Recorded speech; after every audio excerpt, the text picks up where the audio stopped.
Welcome. You're listening to Latin Waves with your hosts Sylvia and Stuart Richardson. Latin Waves is more than just hot rhythms. This is a show about community, about creating a culture that is inclusive and based on fairness. Because everyone deserves dignity, respect, and has something to contribute. A new world is possible, and it all starts with us. It's a pleasure to have Arnold August online. He's a Montreal-based author of 3 books on the U.S., Cuba, and Latin America. As a journalist, he appears regularly on TeleSur and Press TV, commenting on international geopolitical issues, and as a contributing editor to the Canada Files, and his articles are published worldwide in English, French, and Spanish. Thanks for joining us, Arnold. Pleasure to be with you once again. Now, recently on just past January 27th, we commemorated the 78th anniversary of the liberation of the Auschwitz German Nazi concentration camp. Instead of this being a unifying moment for the world, Russia wasn't invited to the ceremony despite its historic role by the Red Army. Can you outline the cost to Russia in regards to the liberation of Auschwitz and how outrageous it is that they were excluded? Well, I mean, it was really not only an attack against Russia and the former Soviet Union, but it's also an attack, in my view, against, collective thinking, if we may put it that way, all over the world with regards to World War II and the current situation in Europe at this time.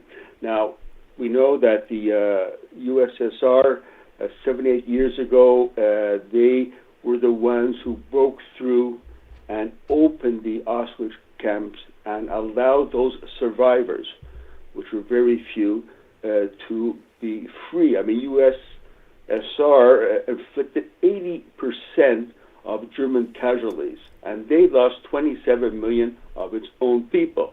So let our listeners take this into account, let that sink in. I've been analyzing this right from the beginning, but specifically with regard to this latest event, the United States, from the beginning, has been attempting, since February 24th, 2022, has been attempting to turn history on its head for its own advantage. Slowly but surely, from February 24th on, I watched very carefully CNN, which is the best way to get an inside view of the thinking of the current administration. And right from the beginning, almost a year ago, they started to portray Russia as an inferior race. I remember very clearly, I'd like to share this with the listeners, that on February 24th, CNN interviewed, as is always their case, a former military attaché from the United States to Moscow. And what did he say upon being questioned? He said, well, I remember when I was in Moscow, I had discussion with other top generals. He's a military man from the U.S. And he basically said, well, we are not like you. That is, Russia, we are not like the United States. And, of course, what he said, well, it is true. Looking in his eyes, he said, I see they are not the same as us. So that's the first step to a long-term racial slur against Russia, and indirectly, I would say, Stuart, as well, an attack on socialism and communism as it existed in the USS before, even though we all know Russia is not socialist at this time. It's been about a year now, or close to a year, since this conflict has begun. The U.S. and NATO have managed to corral $100 billion worth of weapons to Ukraine to fight this proxy war with Russia. Despite many domestic issues we seem unable to solve, it seems the sky's the limit when it comes to funding this war. What is your current analysis of the conflict as it stands today? As it stands today, right now as we speak, we know over the last week, there was a definite spike in propaganda in favor of war against Russia. I mean, I don't know if you saw that, a very interesting clip by the German foreign minister a few days ago, in which she said openly, addressing the European countries, Europe, we have to stick together because we are at war with Russia. So this is the first time a European country has admitted that they are at war with Russia. And then we have other similar statements coming out about the same time. The point is now that is more openly being said is that this whole thing is against Russia. I would like to add one thing, just to provide more context before we go further into the current details, is that, in my view, this whole war started in 2014 with the overthrow of the democratically elected government in Ukraine, in Kiev. Now, they kept, at that point, they kept on pushing Russia, bringing Ukraine arms, etc., as close as possible to the Russian border. And February 24th, 2022, President Putin said, well, this is enough. He started to carry out the special military operation. Now, mind you, like, why was and is the United States so much in favor of attacking Russia or provoking Russia to get into a war with NATO? I think that the main overall feature comes about as a result of the international situation, the changing geopolitical map of the world. And the United States, in attacking Russia, is also attacking China. Let us make no mistake about it. The United States is against Russia, tries to stabilize it. Why? Because they want to weaken that growing alliance and cooperation between, on the one hand, Russia, and on the other hand, China. So we can say the ultimate goal is not Russia, it is China. In fact, if someone thinks, well, Arnold is crazy, just 2-3 days ago, one of the heads of the military, just 2-3 days ago, he said that we are really preparing for a war against China. This is coming from him. He was a major general in the American Army, a spokesperson for the military. So what he said, it confirms not only myself, but many other analysts have said that it was a first step in trying to contain China. For sure. I've been listening to a lot of the commentary, and I just recently heard that general talking about China. It's like they won a third world war, and I just want to say that when everybody says the whole world's behind NATO and the United States, well, that whole world doesn't include most of Asia, Africa, and Latin America. The whole world is divided dramatically, and we've talked about the 2014 coup on the show before and how there was a lot of shelling and killing of ethnic Russians in the East, and no NATO nations and no mainstream media seemed to have any bleeding hearts towards the killing that was happening in the East. Now, it seems that NATO and Canada, they're very excited about sending more tanks. There might be jets coming from Poland. Where's the anti-war movement? We could be on the cusp of a world war. I don't see the anti-war movement. Is it because of who's in the White House, or is it party before principles? Like, what's happening to our civil society? Where are the protests that I seen with the Iraq War? One of your comments at the beginning of your last question is very, very significant. I would like to elaborate very quickly on that. You said most of the world does not agree with the U.S.-NATO narrative. It is very important. For example, on the issue of sanctions against Russia, governments representing countries that compose 88% of the world's population are not into the NATO narrative against Russia. That is very significant. So listeners have to take into mind, whenever the mass media, whether it's CBC or Globe and Mail or elsewhere in the United States, say, well, the international community is doing this. Wait, who is the international community? The international community is United States, Canada, and most countries in Europe. That's it.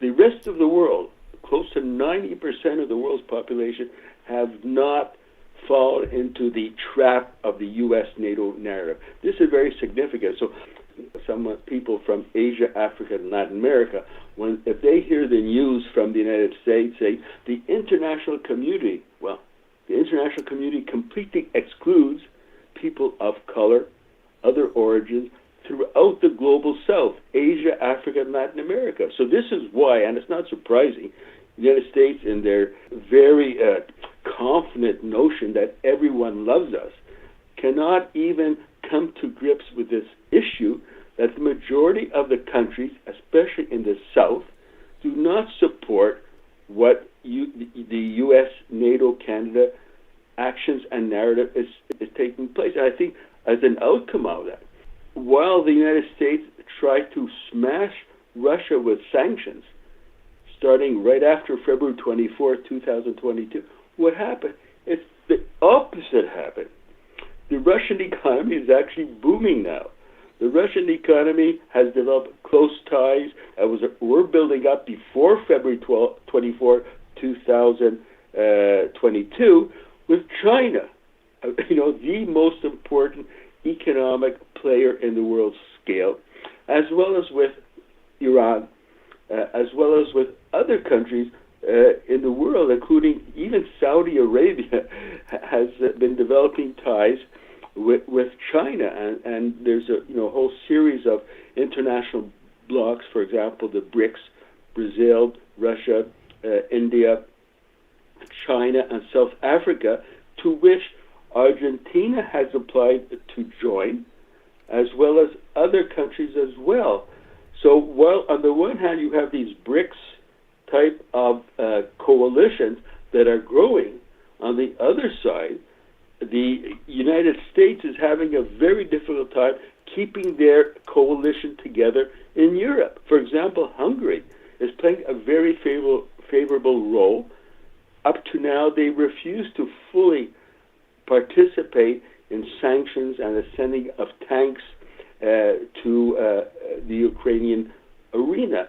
And so, United States has lost the battle against Russia. Russia is thriving. Russia has more and more alliances. People, for example, China is developing its influence in Africa, Iran, of course, in Latin America, Russia in Latin America. It's going on all over the place. And what is happening now in Europe, is there going to be a fracture in Europe? Is there going to be an uprising from some countries against the war in Ukraine at this time, as the winter starts to set in, and the lack of affordable gas and other similar needs to keep people warm, to cook, etc., is no longer available as it was before. Now you say, where's the anti-war movement? Well, in Europe, I think it has been developing, in the sense there are we never see that on mainstream media, of course. Okay. Massive demonstrations in France, in other countries in Europe, in the United Kingdom, against their respective governments because of reforms, for example, in France and other aspects of their policy, which directly affects the day-to-day living conditions of the people in these countries. So will these demonstrations pick up even further? For example, I think more demonstrations are being carried out in France against the Macron government, but I think many of the people in countries such as France and in the UK as well, where actions are also taking place, are pretty much very well schooled in international policy to know that the shortages of basic needs in France, in the UK, and other countries in Europe is directly connected to the massive spending and attention that is going on in these European countries in order to support, we have to say, the U.S. warfare in Europe, using Ukraine as a proxy. So, this thing can build up in the coming months, and hopefully it will be. So, with regard, you mentioned the peace movement in Canada and the United States. Well, it also has been developing, but I think not as much as you and I and other like-minded people would suggest. And I think one of the reasons is that, the people in the peace movement, the vast majority, they say they're against NATO aggression, U.S. NATO aggression against Russia. But they also just have to say, they just can't keep their mouth shut, they have to, we are against Russian invasion. And one, some very well known, almost iconic journalist or anti-war person said, well, what Russia did, it was a crime against humanity on February 24th. And others similar, they have to, finalize with this position against Russia. Now, we all know the United States and Canada and their spy agencies, they know what is happening in the peace movement in Canada and the United States. Do you not think that they noticed that important sections of the left or the anti-war movement in Canada and the United States, that they agree with the U.S. NATO position that the Russian invasion of Ukraine is a crime against humanity? And what does that imply? Well, even if you're a leftist, it implies that Europe and the United States, they have a justifiable position of opposing Russia because, as some in the left say, it carried out aggression against Ukraine, and it was a crime against humanity. I think this is one of the reasons why the peace movement is not as vibrant as we speak today as we would like. I mean, some of the people are saying, well, why is it so? Well, some of them who are asking why is it so, they should look in the mirror. Right. And then when they say Russia carried out a military invasion, an act of war against Ukraine, this helps the United States. They know that even amongst the left, so-called left, even amongst the so-called peace movement, you have people who very well do very good job in echoing the NATO narrative against Russia, but of course, Stuart, giving it a left, so-called left camouflage, so that it goes across better and helps the overall narrative of the United States and NATO. For sure, this war has been in preparations for a long time, since 2014. They had the coup government, as you say, and they were provoking. And I always say to people, what would happen if there was a Russia-backed Mexican coup government amassing weapons on the U.S. border and randomly killing U.S. civilians? And I just want to say I feel so terrible that the people of Ukraine are being used in the middle between Russia and NATO, and it seems like NATO wants to fight to the last Ukrainian, and there's so much suffering going on. I believe that if Russia had security guarantees in the East and Ukraine would stay out of NATO, this thing could be solved. But it looks like they're going to push this as long as they can, and the sensible voices of peace are getting pushed to the back burner. What are your thoughts moving forward in regards to how this is affecting, you kind of touched on it, but domestic policies? I mean, if you look around our cities, if you look at inflation in Canada, we have like 6 million people a month using food banks. We have tent cities. This is literally stealing from the taxpayer to fund war. So could you touch again a little more on the aspect of how this money is being misappropriated? Well, I mean, another very important video surfaced just a few days ago. Last week was, for people who do the research on this subject, it was really a great week. Like Zelensky went on TV a few days ago, and he said openly, this is to an audience, plugged in through Zoom to an American audience.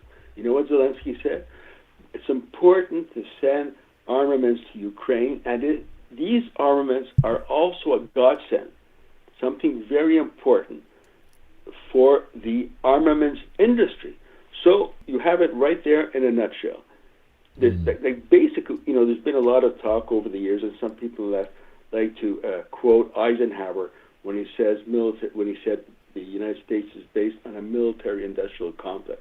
But I don't think, since World War II, we have been gifted with a very obvious role of the military-industrial complex, whereas this money is, taxpayers' money, whether it's from Canada or United States or the UK, they just go right into the military-industrial complex, whose profits, of course, have been soaring, increasing massively over the last few months. So that is really about, and in that, of course, to make sure that this money keeps on going from the taxpayer's pocket to the armaments industry, is to provide a basic lie that Ukraine is winning and it's possible for Ukraine to win.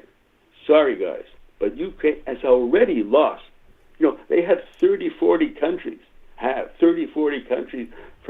from Europe, Canada, etc., against Russia. But they still have not been able to defeat Russia. On the contrary, Russia, I think, has been keeping its word to not attack civilian areas as much as possible, but rather to denazify Ukraine, and this way also attempt to improve the situation so that a solution can be reached. And I think, let us go back a few months. There was a virtual possible negotiations taking place between Ukraine and Russia a few months ago. But who showed up in Kiev in Ukraine? It was Boris Johnson from England, who went there and specifically told, and this is the information that came out, specifically told Zelensky, don't sign any agreement. You have to write to the last Ukrainian. So that the United States, from the beginning, they did not want negotiation. They do not, and in the future, they will not accept negotiation unless they're in a very difficult situation, which may take place, and Ukraine will have to capitulate in the face of Russia. President Putin, the Russian military, Russian leadership, and Russia, it is not communist, it's not socialist, but it's a peculiar feature of Russia today that only recently used to be the USSR, the banner of socialism, struggle against U.S. imperialism, against colonialism. So that's not too long ago. And the people in Russia, and even Putin, who has, I think his father was killed in the Second World War against Germany, this is part of the psyche of current Russia. And I would, say that within Russia, there is increasing nostalgic attitude to going back to the USSR style of socialism and a very strong anti-imperialism. So the United States, of course, in their very narrow U.S.-centered notion that Russia can do no good, Russia are barbarians. They try to wipe out everything with regards to the history of Russia. And we saw in Auschwitz, you just mentioned, who liberated Auschwitz? Who killed the Nazis? It was Russia. Right. And they're doing this again now. And, I think that how the scenario in the future is really hard to say. But one thing for sure, Ukraine cannot win the war. Will there be resistance? There is some resistance in Ukraine against forced conscription. Many things are taking place in Ukraine at this time. And in the coming months, we can see not only, perhaps, I hope so, as I guess you also hope, and all our listeners, that in Europe there'll be a real uprising against the war. I mean, it's really disgusting. Europe, where it has such a long history of progress, struggle in support of socialism. For example, in France, the French Revolution, and then the Paris Commune, and the 1960s against capitalism and support of a new France. The same thing, of course, even in Germany and the United Kingdom. It is really a shame that these countries that have a long tradition, of course, much of it is very negative. They were also savage colonialists against the people of Asia, Africa, and Latin America, but they also have this tradition of being on the progressive side of history. For example, the French Revolution, the Paris Commune, May 1968. Will this come up again in the coming months, so that Europe finally will say, hey, we do not want to be the flunkies. We do not want to be the lackeys of U.S. imperialism. We want to have our own evaluation of the situation and the capacity, the ability, which Europe is capable of doing, to have our own independent policy with regards to Ukraine. Now, if this happens, this could be another factor that will slow down any attempts by the United States and its allies to keep fueling the whole conflict by sending in more armaments. No, recently the U.S. Diplomat, they admitted to blowing up Nord Stream pipeline, which brought cheap energy to Europe. And now Europe is dependent on imported fracked gasoline to Europe, which is much more expensive. So Europeans are really paying a price for this war. People across the United States are dealing with crushing inflation, and same in here in Canada. Yet seems the sky's the limit for this conflict and how much the West and the U.S. is willing to spend to weaken Russia. And the news, like you just kind of alluded to it, this is not Afghanistan. They were chased out of Afghanistan in 20 years. This is a nuclear power with multiple thousands of warheads and large military. This is not a small country. And the idea that we're going to push back Russia and get them to surrender is ludicrous. So there must be a negotiated peace. There must be cooler heads prevail. And I think one way that people can progress and learn more is from reading some of your articles and getting the right information. So if you can point to some resources that people can find for themselves. Well, if you go to my website, it's www.arnoldaugust.com. There you have access to my most recent articles from various sources in English and other languages. And my hope is that cooler heads will prevail. I know I speak to a lot of people around, and I haven't met anyone that is really excited about going into decades of long struggle with Russia, and they want this to come to an end. So our leaders have led us astray, and I thank you for your time today, and we'll keep in touch. Thank you very much. I very much appreciated the conversation and your very astute questions. Thank you for listening to Latin Waves. Latin Waves is an independently produced syndicated radio program made available for free to campus and community radios, and also to the world at latinwavesmedia.com. Please visit the website to hear previous shows, hear about upcoming events, and consider becoming a member for as little as $1 per month.